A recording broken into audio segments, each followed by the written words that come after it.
Hey, what's going on, everyone? This is going to be a quick little preview of Backlash 2020 featuring Edge versus Orton in the main event. It's finally here. But before I get into Backlash, if you haven't seen it yet, on Smackdown last night, Daniel Bryan took on AJ Styles for the Intercontinental Championship in the finals of the tournament. And I have to say, without a doubt, I would say this is Daniel Bryan and AJ Styles' best match that they've had so far from what I've seen. I would say it topped their Ring of Honor matches, and this is by far anything better than anything that they've done in the WWE so far. Now, one of the issues was the match actually had like maybe 5 or 6 commercial breaks, but, I understand it. I understand what's going on nowadays, so they kind of get a pass for me for doing that. But yeah, I've just never been a big fan of having multiple commercial breaks, especially during a classic match like that. But hey, Michael Cole, he did a great job of really selling the match before the break. So, the match was really, really awesome, though. I mean, this really had everything. You got old school Danielson, you got new school Danielson. AJ looked better than AJ looked as good as he's looked in years. I mean, that finish was incredible too, with AJ actually countering Daniel Bryan's running knee into the Styles Clash, and then AJ actually hits the springboard 450 for the victory. So AJ Styles, the new Intercontinental Champion. See, the other thing is, like, I was really hoping that they would add this match to Backlash. I was actually hoping for maybe some sort of a draw, and then we get a rematch at Backlash. But, I understand it. They don't want to take away from Edge and Orton, because as good as of a matchup Edge and Orton could potentially be, AJ Styles and Daniel Bryan, they're the two best wrestlers, of the last 20 years.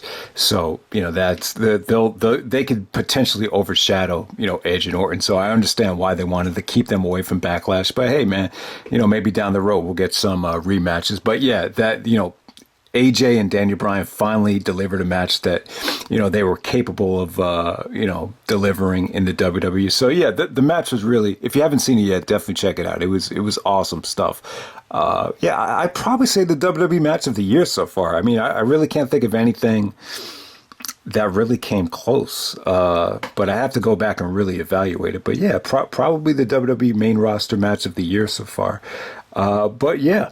Now we got to look at Backlash. And yeah, I mean, there's really just a lot to say about Edge and Orton. Let me just focus on Edge and Orton first. And then the rest of the card, it looks okay. I don't think it looks bad, but there's just really not much to say about the, anything besides Edge and Orton here. But this really took a wild turn. So Randy Orton was cutting a promo. And he talked about, Edge beat him at the Rumble, eliminated him from the Rumble. He beat him in the, the last man standing match, but in a straight up wrestling match, he said, you can't beat me. So that's how this whole thing kind of came about. I imagine that the WWE took a lot of, backlash from the WrestleMania match in terms of criticism about how, they really didn't wrestle. You really didn't see any of the magic that Edge and Orton, could potentially deliver, if you've seen what they've done in the past.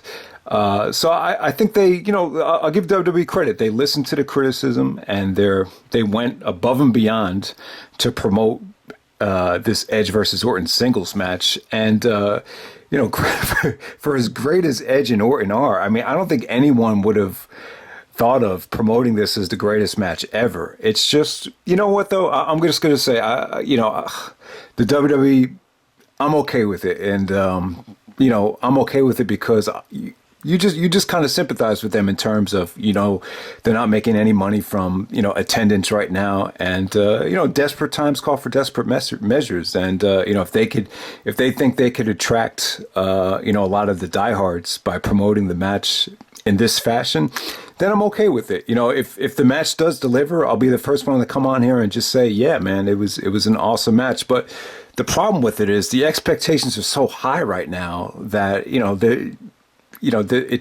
just feel like they're doomed to fail, especially with Randy Orton in this spot. I mean, how many times has Orton underwhelmed in this kind of spotlight, and that's the thing. It's a really interesting dynamic because Edge has not shown like a lot of emotion leading up to this match. Like he kind of got all the hatred and all the anger out of his system at WrestleMania. Now he's like, and that's the other thing. Like, maybe they did this, for that go home show. They really, I think they really wanted to show how Edge, he feels like he's about to climb a mountain, and he feels like he can't live up to the expectations. You saw that promo with Christian, where Christian was really just like giving it to Edge, saying, I don't think you could have done this if you were in your prime. Greatest match ever. You got to be kidding me. And Edge just looks like so stressed out right now. So maybe they were really going for that story where Edge feels like the weight of the world is on his shoulders. And you could tell, Edge really, see, that's the difference between Edge and Orton. Like, you really feel like Edge really cares. He cares. And the other guy, Randy Orton, is just like, he doesn't give a shit. He even like, I'm so shocked that they went there with a lot of the stuff that they talked about with Orton, how Orton admits that he doesn't have passion, admits that he really just did it for the money, admits that he's been, half-assing it for like the last 15 years or whatever. So I like the fact that they went in that direction. So you have two totally different, approaches to this match. Orton's like, Orton just wants to prove that he can win, but he could give two shits if the match is the greatest match ever. But then Edge, on the other hand, he seems more stressed out about delivering than he does about, beating Orton. So it's an interesting dynamic. I don't know if the WWE, did this for storyline purposes, or maybe they're just doing it to, I just imagine they're just doing it to, to sell the pay-per-view because they're desperate. But, this is like over the top cheesiness right here. I talked about how Austin said the next big thing catchphrase for Lesnar was pretty damn lame. This whole thing where they have, this is the greatest match ever, and then they have like this opera singer in the background saying, this is the greatest match ever for the promotion. So this is really like cornball cheesiness as far as the promotion goes. But I'll tell you what, if they go out there and just give a great effort, it doesn't have to be the greatest match ever, but as long as they just go out there and just, give the fans, something to feel good about, just put in, just give us, a great effort. And I think everyone will be happy. There's no reason for these guys to kill each other. You don't want to see either guy get hurt. You just want to see them just do their thing. And, it's going to feel forced no matter what because of the promotional behind it. But, these guys have proven in the past that they have incredible chemistry, incredible counters to the RKO, incredible counters to the, execution, Edge-o-matic, Edge's moveset. They have great chemistry together. They've shown it. But the question is, can they pull it off in this type of environment where you're getting, somewhat of a phony crowd? It is what it is. I'm actually in favor of having no crowd as opposed to paying people to attend and actually, just cheer for who they're telling them to cheer for. But it is what it is. I totally understand it. Daniel Bryan and AJ Styles proved that you could pull off an awesome match in front of, this somewhat of a phoniness atmosphere that we're getting at these wrestling shows. But yeah, man, Edge and Orton being promoted as the greatest match ever. It's somewhat impossible to live up to those expectations. But hey, man, if they go out there, just give it everything they have. The WWE just, lets them deliver how they could deliver. I'll be cool with it. And, like Christian was saying, man, it's a tough task, for Edge to be asked to do this without really even having like a proper match yet. It's asking a lot. But yeah, it should really be interesting to see how this plays out. But, I don't know, man. This is just going to be, let's just move on to the next match. We have Drew McIntyre taking on Bobby Lashley. Now, the interesting thing about this is, I don't know, like you just kind of get the feeling like McIntyre doesn't really have much to work with since Seth Rollins and Mysterio, seems like they're saving that for SummerSlam. That's going to have this monster buildup. I really thought Mysterio and Rollins really could have been on Backlash, but they're really kind of giving Edge and Orton the full platform here by taking out Rollins, AJ, and Daniel Bryan off of this show. So. But yeah, McIntyre and Lashley, I'll tell you what, man, MVP's been in Lashley's corner. Lashley has been doing the somewhat of a master lock full Nelson, as a way to really build him up as a monster. And you know what? I really would not be surprised that Lashley would take the title here, because it just feels like Drew is just kind of, I don't know. I don't really know who you can really give him as an opponent, heading into SummerSlam. I really don't see Brock coming back until the crowds come back. So I think there's a good chance that Bobby Lashley can win this match. And, one of the things about Lashley is, he's just one of these guys that I think a lot of people felt like he's lacked a lot of passion, lacked a lot of heart. I think he's had his mind and head in other places, whether it be MMA, whether it be women. I don't really know if professional wrestling has been the number one priority for Bobby Lashley, but at this point, I think it's got to be. And, MVP, he's kind of like that motivator that can really, help Lashley. So I don't mind it. I think the Bobby Lashley MVP scenario, it's a winning combination. And even if Drew loses the title here, he could always win it back. But I just feel like the spotlight's kind of been taken away from McIntyre. Especially since Rollins has really been, this new character where he's really about sacrifice, and the whole thing with Rollins and Mysterio has really kind of overshadowed, McIntyre's championship reign, and it really feels like Lashley has a lot of momentum going into this match. So I'll tell you what, guys, especially with everything going on in the world right now, I really would not be surprised if Lashley walks away with the world championship, and I really wouldn't mind it. We'll see if Lashley can really, turn things up a notch if he does win the belt there. So you're going to get Braun Strowman taking on Miz and Morrison in a handicap match. This could potentially have a lot of interference. You have the whole thing with Otis carrying the Money in the Bank. That's something to keep an eye on. You haven't seen Bray Wyatt for a while now. So maybe he'll get involved in some form or fashion. But Miz and Morrison, they've been doing a lot of things to get under Braun Strowman's skin. But Strowman's done a good job, man. His mic skills have gotten a lot better. And the build up here is actually quite entertaining from what I've seen. But yeah, you know what? I really would not mind to see John Morrison win the WWE Championship. I think he's probably one of the best workers that has never officially been a WWE World Champion. I believe he was the ECW champion. Definitely remember when he feuded with CM Punk back in the day. But yeah, I would not mind seeing Morrison win the belt here. And that's the thing about the Universal Championship. This championship has become so devalued, with the Fiend winning it, then Goldberg winning it, and now Strowman kind of just, won it out of nowhere.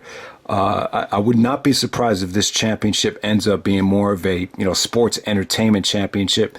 And now the Intercontinental Championship takes more of a priority, more of a main event, higher profile spot, from here on out. So that's something else to keep an eye on. I think the IC title, after that AJ and Daniel Bryan match, I think it's kind of been elevated above the Universal Championship, especially with a handicap match like this. And that's the other thing about handicap matches. In most cases, when you got two heels taking on a babyface, I mean, history shows that the babyface usually triumphs over the two heels in a handicap match. All right, so, the rest of the card, I don't really have much to say about it. Asuka's taking on Nia Jax. This is Asuka's first title defense ever since, Becky Lynch stepped aside. Didn't have a great build. I really thought it was a poor go home show segment to end Raw with the whole situation with Nia Jax and Asuka. And once again, man, too many commercial breaks. You had women open the show and close the show on Raw, and you had about 6 commercial breaks, just with the women. I think that's just a little bit too high. But yeah, the Nia Jax Asuka match, I think it has potential. Not that excited about it, but I think it's pretty predictable that Asuka will probably retain in that situation. Jeff Hardy versus Sheamus. So the whole Intercontinental Championship tournament got all out of whack. Elias got taken out. Jeff Hardy got taken out by Sheamus. He had like alcohol all over himself, and he was arrested. So they did this whole wacky segment on Smackdown where you see Jeff Hardy, being taken into a, being arrested, put into a, police car. So yeah, Sheamus, really doing kind of going back to the CM Punk, And I imagine that Punk was not happy with this storyline. I saw a thumbnail pop up saying, I didn't see the video, but Punk was saying that he just was not a big fan of rehashing this old storyline where it was pretty much done in 2009, where Sheamus is basically calling Jeff Hardy a junkie, and basically saying that he feels sorry for him. And then Jeff Hardy ended the segment on Smackdown, pissing in a cup, and I guess they were going to check the urine, but instead of checking it, he he does the Austin thing. This was actually Austin's last segment before he walked out. They were doing something about Flair, and Jeff Hardy had the same line. Like Austin was like pissing on something, and Jeff Hardy said the same thing. He's like, it's better to be pissed on than to be pissed off. And so that's how, and then he threw the piss right in Sheamus's face. So the buildup has not been bad, but when you think about Jeff Hardy at this stage, Sheamus at this stage, in terms of a matchup, it's just nothing to really get excited about. But hey, hopefully it's a good match. So next up, you have Bayley and Sasha taking on Alexa Bliss and Nikki Cross, taking on the IIconics. Somehow, some way, the IIconics are involved in this the SmackDown side of things, even though they're on Raw. But yeah, Bayley and Sasha are the new tag team champions. You would, Charlotte was trying to split up Bayley and Sasha. So, it's probably inevitable that down the line, Bayley will stay a heel, Sasha will become a face. But, Alexa Bliss and Nikki Cross, maybe they'll win the belts back here, but, I'd rather this be a rematch than just throwing the IIconics into it, but we'll see what happens there. Next up, you get Apollo Crews taking on Andrade for the U.S. Championship. That's a big match for both guys. Andrade hasn't had a lot of pay-per-view chances since he's been on the main roster, coming in from NXT. Apollo Crews, he's a U.S. champion. This is probably the biggest opportunity he's had yet. So these are two guys that have proven themselves. Apollo Crews has proven himself back in Evolve and Dragon Gate USA and as Uhaa Nation in the past, where he blew people away. And Andrade, some would say he had 5-star matches back in NXT. So these are two guys that have proven themselves in other promotions, in other situations, and you just hope maybe this could open up the show and they could really wow the audience, because I just don't think Apollo Crews has really stood out as much as as he would have liked to, compared to some of his other work, and same thing with Andrade as well. So we'll see what happens there. But yeah, Edge and Orton. I hope it's a great match. Even if it's not a great match, I just hope it's, they both guys give a great effort. That's really all you can ask for. You don't want either guy to get hurt. But yeah, it's, what do you guys think of promoting this as the greatest match ever? I mean, is it a turnoff? Do you understand it? Do you, does it make you not want to watch the show? Or do you think they really did it for, to show, the side of Edge that they were trying to get out of, where he just feels like, he has a huge mountain to climb? Maybe that had a lot to do with it.